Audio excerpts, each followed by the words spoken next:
আজকে সব থেকে দামি লেহেঙ্গা পরলো আমার এই ব্রাইড। 1,00,000 টাকার লেহেঙ্গা পরেছিল। আমি তো ভাবছিলাম যে এত দামও হয় লেহেঙ্গার, বাপরে। কিন্তু তারপরে যখন লেহেঙ্গাটা দেখলাম, সত্যি জিনিসটা বোঝারও ব্যাপার আছে কেন জিনিসটার দাম 1,00,000। তোমরাও ভিডিওটা শেষ অবধি দেখতে থাকো, তাহলে বুঝতে পারবে ব্রাইডের লেহেঙ্গাটার দাম কেন এত। তো চলো আজকে ভিডিওটা স্টার্ট করছি। তো ফার্স্টেই আমি ব্রাইডের স্কিন প্রিপারেশনটা খুব ভালো করে নিচ্ছি। আর যেটা বলার সেটা হচ্ছে, দেখতেই পাচ্ছ লেহেঙ্গার দাম কিন্তু 1,00,000। লেহেঙ্গা কিন্তু 10,000-এরও হয়, কিন্তু দুটোর মধ্যে কোয়ালিটি আর অবভিয়াসলি কাজের ওপর কিন্তু ডিপেন্ড করে। যত বেশি তুমি হেভি ওয়ার্ক নেবে ততই তো দাম বেশি হবে না বলো? আর যত এক্সপিরিয়েন্স ডিজাইনার হবে ততই তো দাম তোমার বেশিই নেবে, স্বাভাবিক ব্যাপার। ঠিক সেরকম মেকআপ আর্টিস্টদের যত বছরের এক্সপিরিয়েন্স হবে, যত প্রোডাক্টের কোয়ালিটি ভালো ইউজ করবে, তত কিন্তু তাদের দামটাও হবে। কেন নেবে না বলো তো? অবভিয়াসলি দাম ঠিকঠাকও নিতে হবে তোমাকে। যেমন ধরো লো প্রোডাক্টও রাখতে হবে, আবার হাই প্রোডাক্টও রাখতে হবে, সব রকম মিলিয়ে মিশিয়ে কিন্তু কাজ করতে হবে, যেহেতু আমাদের ক্লায়েন্ট কিন্তু সব রকম হয়। অনেকেই আছে যারা অ্যাফোর্ড করতে পারে না, তাদের জন্য কিন্তু অবভিয়াসলি আমাদের লো বাজেটটা রাখতেই হয়। তো চেষ্টা করি আমি সেইভাবেই কাজ করার, যাতে সবাই নিজেদের মানে কি বলবো, স্পেশাল ডেটা আমাদের হাত ধরে সুন্দর করে সাজতে পারে। যারা অ্যাফোর্ড করতে পারবে না তারা অবভিয়াসলি লো প্রোডাক্ট আর কি, যারা লো বাজেটের আর কি আছে, কোনো প্রোডাক্টই খারাপ না, আমাদের সব প্রোডাক্ট কিন্তু ব্র্যান্ডেড হয়। আর যারা অ্যাফোর্ড করতে পারবে না তারা অবশ্যই লো যেই আমাদের বাজেট রয়েছে সেই প্রোডাক্ট লিস্টের মধ্যে একটা চুজ করলেই নিজেদের স্পেশাল ডেটা আরও সুন্দর করে সাজতে পারবে। এবার আসি প্রোডাক্টের ব্যাপার নিয়ে। প্রোডাক্ট যত হাই হবে, প্রাইস বেশি হবে, তত বেশি লং লাস্টিং হবে, তত বেশি ফিনিশিং ন্যাচারাল হবে। আর এই দেখো গোলাপগুলোর দাম তোমরা কি জানো? 3,000 টাকা। আমি তো শুনে জাস্ট কিন্তু গোলাপগুলো সত্যি খুব সুন্দর ছিল। তো এখানে আমি ব্রাইডের আই মেকআপটা কমপ্লিট করছিলাম। কমপ্লিট করে তারপরে আমি একটা আরবান ডিকের ফিক্সিং স্প্রে দিচ্ছিলাম।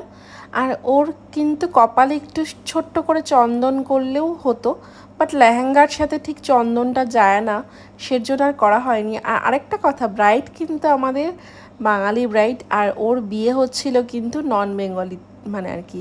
তো খুব মিষ্টি লাগছিল ওকে, সত্যি ওর লুকটা তোমরা দেখতে থাকো, খুবই ভালো লাগছিল ওকে, আমার তো খুব পছন্দ হয়েছে। হ্যালো নন্দিতা। হাই। তো কেমন কি লুক চাও বলো? তুমি যেরকম ভালো বুঝবে, আমার যেটাতে সুন্দর লাগবে সেরকম। ওকে চলো তাহলে লুকটা দেখা যাক। আর এই যে মিষ্টি মেয়েটাকে তোমরা দেখছো, ওর নাম নন্দিতা। ও ভীষণ একটা মিষ্টি মেয়ে। ওর বান্ধবী আমার কাছে সেজেছিল, ওর তখন থেকে আমার কাছে সাজার ইচ্ছা, ওর সাজ দেখে ওর এত পছন্দ হয়েছিল।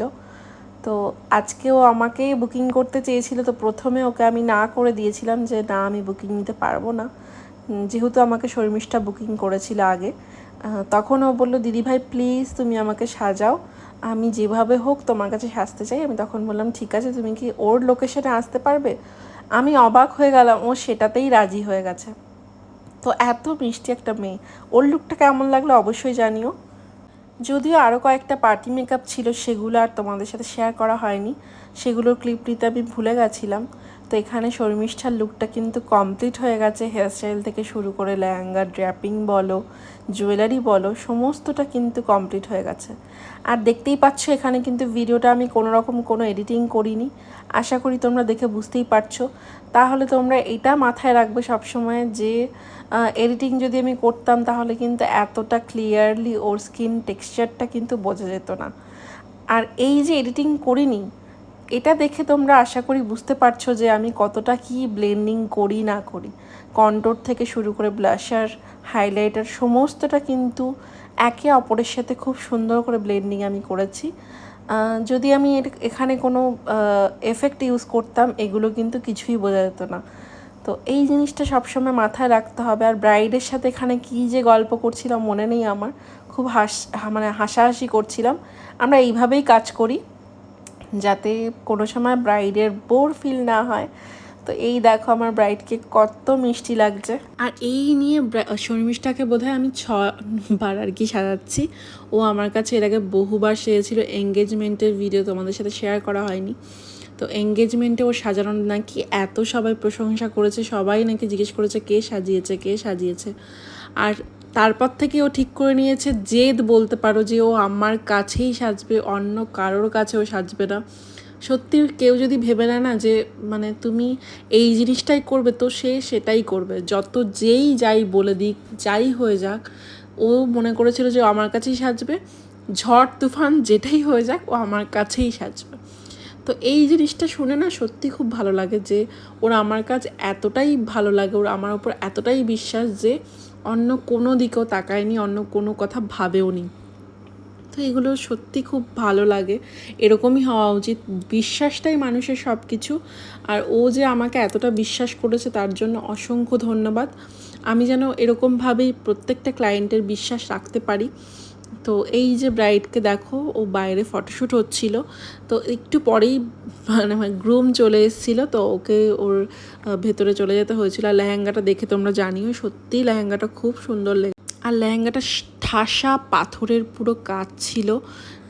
আমার তো লেহেঙ্গাটা ভীষণ ভালো লেগেছে। তোমাদের কেমন লাগলো অবশ্যই নিচে কমেন্ট করে জানিও। আর নেক্সট ভিডিওর জন্য সবাই ওয়েট করো। আর আজকের ভিডিওটা তোমাদের কেমন লাগলো কমেন্ট করে জানাতে একদম